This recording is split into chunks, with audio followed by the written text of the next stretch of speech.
शेतकरी भावांनो, जय हरी. दरवर्षी बघितलं तर आपला हा जो सध्याचा काळ चालू आहे, या काळामध्ये पीक विमा भरणं चालू असते. मात्र यावर्षी पाऊस लांबला आणि पीक विमाही लांबला. तसा पीक विमा भरण्याचा आणखी काही शासन निर्णय आलेला नाही.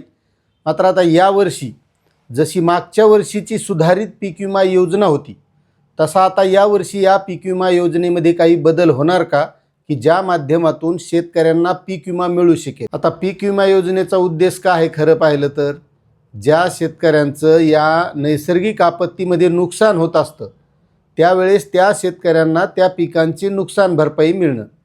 कारण शेतकरी काय नुसत्या नैसर्गिक आपत्तीच नाही, तर शेतकऱ्याच्या शेतीवर कोणतेही संकट आहेत, मग कोण्या प्राण्याचं हे, कुठं आगीचं हे, कोणतंही काहीही ठरलेलंच नुकसान आहे. मग त्या शेतकऱ्यांची ही पीक विमा योजना ही सर्वसमावेशक पीक विमा योजनेसारखी असणं गरजेचं आहे. आता त्या पीक विमा योजनेमध्ये ज्या काही बाबी होत्या, कारण शेतकऱ्यांसाठी या अगोदर जी पीक विमा योजना होती त्या पीक विमा योजनेमध्ये महत्त्वाचे असे ट्रिगर होते आणि त्या योजनेचं नाव होतं सर्वसमावेशक पीक विमा योजना, आणि त्या माध्यमातून शेतकऱ्यांना पीक विमा मिळायचा.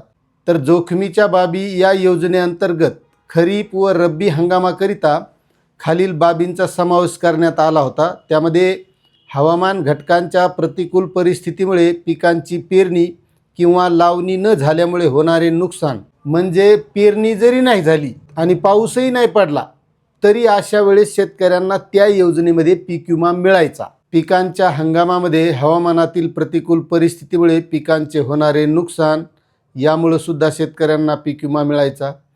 त्यानंतर पीक पेरणीपासून काढणीपर्यंतच्या कालावधीत नैसर्गिक आग, वीज कोसळणे, गारपीट, वादळ, चक्रीवादळ, पूर, क्षेत्र जलमय होणे, भूस्खलन, दुष्काळ, पावसातील खंड, कीड व रोग इत्यादी बाबीमुळे हंगामाच्या शेवटी उत्पन्नात येणारी घट, म्हणजे जसं आता उंबरठा उत्पादन आहे त्याप्रमाणे उंबरठा उत्पादनामध्ये जर घट आली या सर्व गोष्टीमुळं, तरीसुद्धा शेतकऱ्यांना पीक विमा मिळत होता. त्यानंतर स्थानिक नैसर्गिक आपत्तीमुळे पिकांचे होणारे नुकसान. आता स्थानिक नैसर्गिक आपत्तीमध्ये वैयक्तिक काही शेतकऱ्यांचं नुकसान झालं तर त्या शेतकऱ्यांना पीक विमा कंपनीकडे तक्रार करावी लागायची आणि त्या तक्रारीवरून मग त्या शेतकऱ्याची पाहणी व्हायची, किती नुकसान झालं आहे, काय झालं आहे, त्यानुसार त्या शेतकऱ्यांना सुद्धा स्थानिक नैसर्गिक आपत्तीच्या माध्यमातून पीक विमा योजनेतून नुकसान भरपाई मिळत होती. त्यानंतर नैसर्गिक कारणामुळे पिकांचे होणारे काढणी पश्चात नुकसान, म्हणजे आपलं पीक आता शेतामध्ये तयार झाले,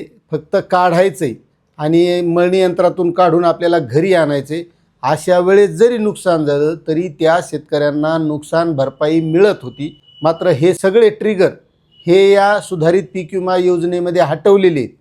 आता शेतकऱ्यांची बऱ्यापैकी मागणी होती की या पीक विमा योजनेमध्ये बदल करावा, पण आणखी तसा कोणताही शासन निर्णय आलेला नाही. मात्र शासन निर्णय आल्याच्या नंतर स्पष्ट होईल की या पीक विमा योजनेमध्ये बदल होईल का नाही, आणि बदल होणं हीच आज शेतकऱ्यांची खरी काळाची गरज आहे. कारण पीक विमा योजना ही शेतकऱ्यांना संरक्षण देणारी आहे, शेतकऱ्यांचं नुकसान करणारी नसली पाहिजे, असं माझं मत आहे. यावर तुम्हाला काय वाटते नक्कीच कमेंट करा. चॅनलवर नवीन असाल तर सबस्क्राईब करा.